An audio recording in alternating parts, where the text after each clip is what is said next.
अस्सलाम वालेकुम defence lovers viewers. इस वीडियो में हम आपके JF-17 थंडर ब्लॉक 3 के J-10C से मवाजने के सवाल पर बात करेंगे, जबकि JF-17 ब्लॉक 3 की ताज़ा तरीन सूरत हाल MIRV टेक्नोलॉजी से लैस अबाबील मिसाइल के बारे में पूछे गए आपके सवाल पर भी बात करेंगे, जबकि चाइनीज J-11B के अलावा दीगर बैनुल अक़वामी दिफाई खबरें भी इस वीडियो में शामिल होंगी। So let's start.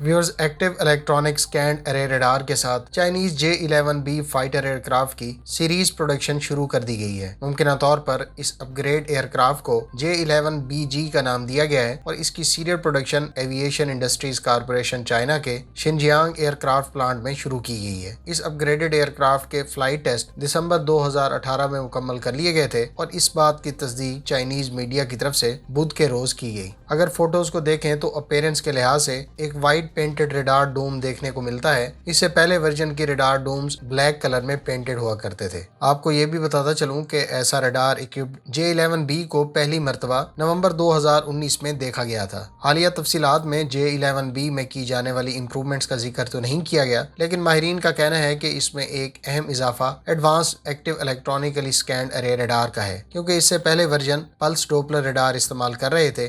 लेकिन एक चाइनीज एविएशन एक्सपर्ट ने कहा है कि हो सकता है ये ऐसा रेडार ना हो, बल्कि पहले से मौजूद रेडार का ही कोई एडवांस वर्जन हो। हमारी मालूमात के मुताबिक चाइना अपने पुराने एयरक्राफ्ट में मॉडर्न रेडार्स और एवियोनिक्स नस्ब कर रहा है और मुमकिन है कि J-11B भी इस अपग्रेड प्लान में शामिल हो। दूसरी तरफ इस बात के भी कभी इम्कान है कि चाइना की Nanjing research institute of electronics and technology का तैयार करदा KLJ-7A रेडार J-11B में नस्ब किया गया हो। आपका इस बारे में क्या ख्याल है? कमेंट करके जरूर बताएं।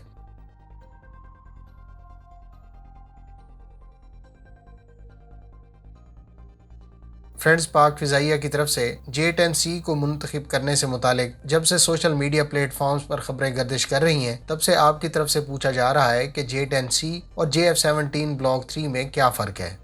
तो इस बारे में आपको बताता चलूं कि JF-17 ब्लॉक 3 गो के अभी डेवलपमेंट फेज में है, लिहाजा इसकी कोई हतमी स्पेसिफिकेशन तो दस्तयाब नहीं है जिसको लेकर हम इसका J-10C से मवाजना कर सकें। ताहम चंद बातें तो वाज़ेह हैं, और वो ये कि JF-17 बुनियादी तौर पर एक लाइट मल्टी रोल फाइटर है, जबकि J-10C का शुमार मीडियम कैटेगरी के मल्टी रोल फाइटर में होता है। ऐसा रेडार और long range air to air missiles के तनाजुर में दोनों में एक जैसी सलाहियत मुतवक्के है, ताहम स्पीड, हार्ड पॉइंट और मनूवरेबिलिटी के लिहाज से J-10C को JF-17 पर सबकत हासिल है।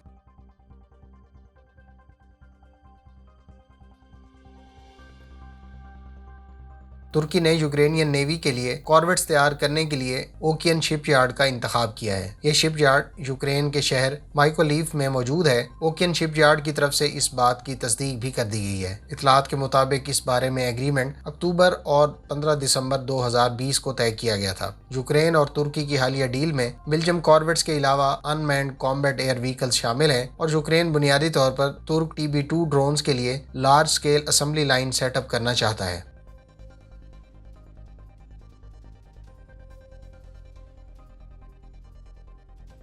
रूस की क्लाशनकोव कंपनी ने कहा है कि उसने स्टेरला 10M mobile air defence system के लिए 9M333 गाइडेड मिसाइल की सीरियल प्रोडक्शन शुरू कर दी है। इस मिसाइल के फील्ड टेस्ट ओरनबर्ग रीजन में कंडक्ट किए गए थे। कंपनी का कहना है कि ये एक फायर एंड फॉरगेट मिसाइल है और 3 मुख्तलिफ मोड इस्तेमाल करने वाला सेल्फ होमिंग वारहेड रखता है। ये मिसाइल 5000 मीटर तक लो फ्लाइंग हेलीकॉप्टर्स, ड्रोन्स और क्रूज मिसाइल्स को हिट कर सकता है। इस मिसाइल की स्पीड 550 मीटर पर सेकेंड है, जबकि 3500 मीटर मैक्सिमम ऑल्टीट्यूड पर अहदाफ को निशाना बना सकता है।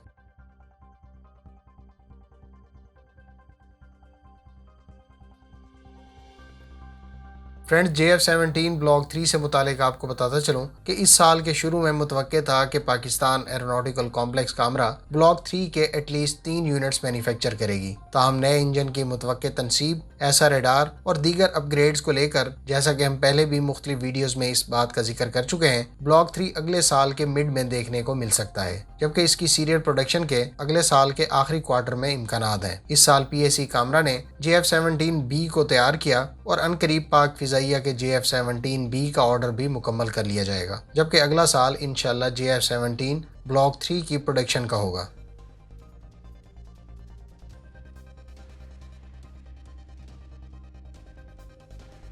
फ्रेंड्स, इंडोनेशिया और यूक्रेन ने निपच्योन मिसाइल की सप्लाई से मुतालिक MOU पर दस्तखत किए हैं। MOU के तहत यूक्रेन इंडोनेशिया को निपच्योन एंटीशिप क्रूज मिसाइल सप्लाई करेगा। इस मिसाइल सिस्टम की डिलीवरीज पर इंडोनेशिया यूक्रेन से ये मिसाइल सिस्टम हासिल करने वाला पहला मुल्क बन जाएगा। ये antiship missile system new cruise missile P360 का इस्तेमाल करता है, जिसकी रेंज 300 किलोमीटर है, जबकि ये मिसाइल 5000 टन डिस्प्लेसमेंट रखने वाली शिप्स को डिस्ट्रॉय कर सकता है। यह सिस्टम बुनियादी तौर पर सोवियत यूनियन के KH-35 पर बेस्ड है।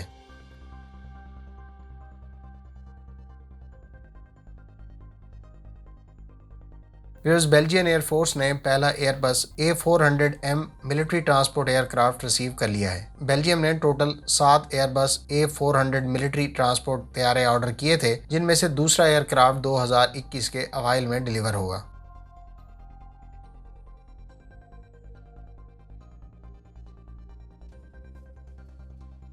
फ्रेंड्स, जहां तक आपके पाकिस्तान के अबाबील मिसाइल के हवाले से पूछे गए सवाल का ताल्लुक है, तो इस बारे में आपको बताता चलूं कि ये प्रोजेक्ट अल्हम्दुलिल्लाह ऑन ट्रैक है और इस पर काम हो रहा है। ताहम इससे मुतालिक टेस्ट और किसी भी किस्म की डेवलपमेंट को शायद अब पब्लिक ना किया जाए, और इसकी बुनियादी वजह इस प्रोजेक्ट की हसासियत और अहमियत है। इसलिए इस पर आप हौसला रखें। ताहम अगर आप इस मिसाइल और MIRV टेक्नोलॉजी से मुतालिक मजीद जानना चाहते हैं, तो इस टॉपिक से मुतालिक हमारी एक पुरानी वीडियो का लिंक डिस्क्रिप्शन में मौजूद है।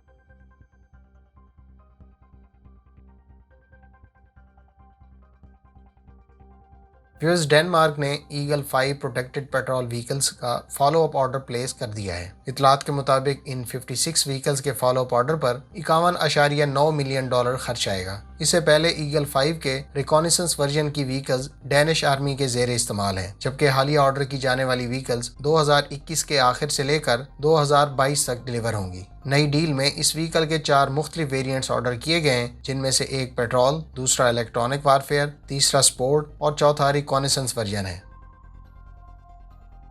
उम्मीद है इस वीडियो से आपकी मालूमात में इजाफा होगा। अगर आप इस तरह की मजीद वीडियोस देखना चाहते हैं तो हमारे चैनल को सब्सक्राइब करें और साथ में मौजूद बेल आइकन दबाएं, ताकि आपको हर आने वाली वीडियो का नोटिफिकेशन मिल सके। मिलते हैं नेक्स्ट वीडियो के साथ। अपनी दुआओं में याद रखिएगा। अल्लाह हाफिज़। पाकिस्तान जिंदाबाद।